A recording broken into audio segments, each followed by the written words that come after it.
Kane for the Ridge Rock Communities Museum and Historical Society, and we have a very successful little museum down in Fraser Park. This mountain area was, as has been said, the center of the world for the local Chumash people. Good times and bad times took place in these mountains, between villages and between tribes in the area. And actually, a major battle was fought in the canyon just east of here. But life did continue on as it had for hundreds of years. In the 1500s, the coastal Chumash were the first to be visited by strange folks in huge ships, and great changes began. These Spanish explorers then came by land in the 1600s to claim this area for Spain and to look for gold, which they found, again, in the canyon to the east of here, San Emilio Canyon. But it was the mission era of the late 1700s that had the greatest effect on the people and changed their way of life forever. When California quickly joined the Union before the pending Civil War, a reservation system was put in place for the safety of the native people all over this state.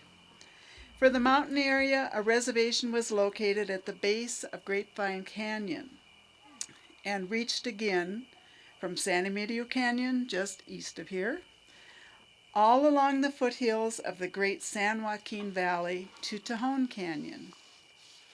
I've lived in 3 reservation areas in my lifetime, and well know the influence of that period of time had on the native people all over this country.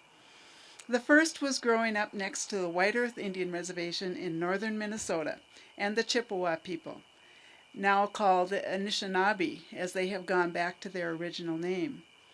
Next, I worked and lived on the Navajo Indian Reservation in northeast Arizona in the 1980s and 90s with the Dene people, as they have gone back to their original name, and currently living part-time between here and the Southern Ute Reservation in southwest Colorado. So I have experienced what some of those people have experienced, but I have a favorite story that has been passed on to me by a great-grandmother, and she told it about her grandfather. Long, long ago, is that how she talk? Before white people come, grandfather had dream. He was so old, all doubled up, knees to chin, sad as one time he brave warrior.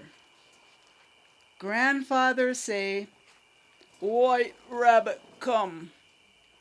He mean white people, 'cause he sees so many in dream.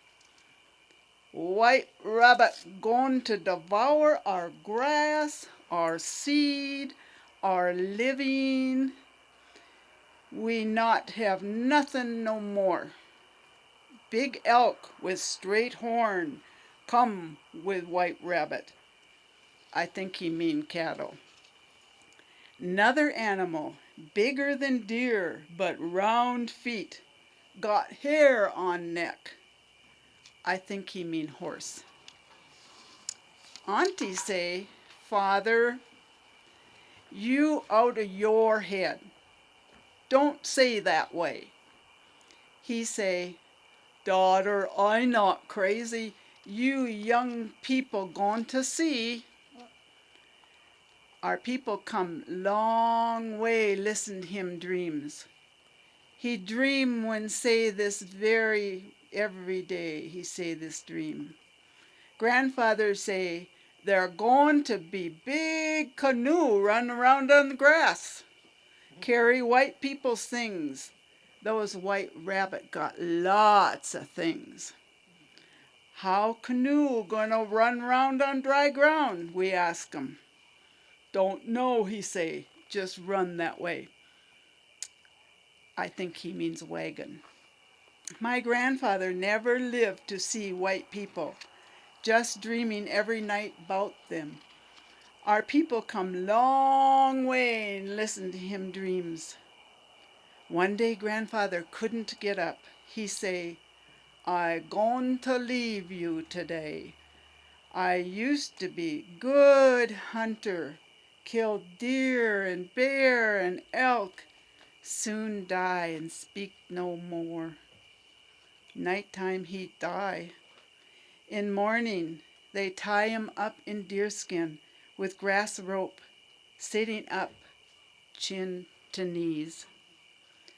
But they tie him up too soon.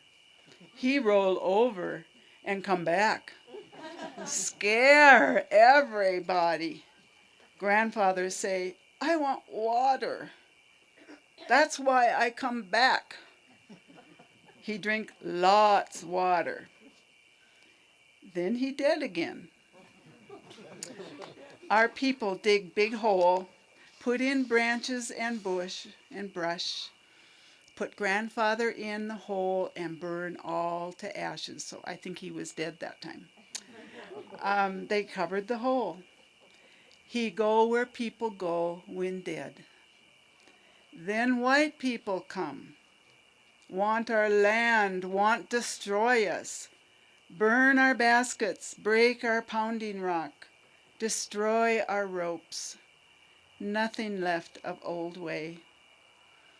I hear people tell 'bout what Indian do early days to white man. Nobody tell what white mans do to Indian. That's why I tell it. We've all heard these stories and of what each did to each other, but we'll go on from there. But that was great-grandmother's story. I moved to these mountains myself from northern Minnesota in 1970 when the footprints of the native people were almost gone from these mountains. And the mountains themselves had never seen so many changes as they did the year I came. They were expanding the road so that it was very well traveled then, but they expanded it to 8 lanes as we know it today. The California Aqueduct was put through our mountains. A dam was built on the Piru Creek to hold a huge reservoir of water, and 3 communities were built locally, one of them being Pine Mountain Club. So a great deal happened about 1970, late 60s and early 70s. But it was the coming of asphalt 100 years ago, which covered those early native trails, that has had the most lasting impact. Which brings me to the grant that the festival has received from the California Council of the Arts in conjunction with the Ridge Route Communities Museum and Historical Society, under the title of The Coming of Asphalt. The grant will culminate with the telling of many unique stories at next year's festival and how the coming of asphalt influenced the future of this area. And I have written a series of books, and the last book that has just come out does cover all the roadways from the native trails to that 8-lane roadway. And we hope to see you again next year. Thank you.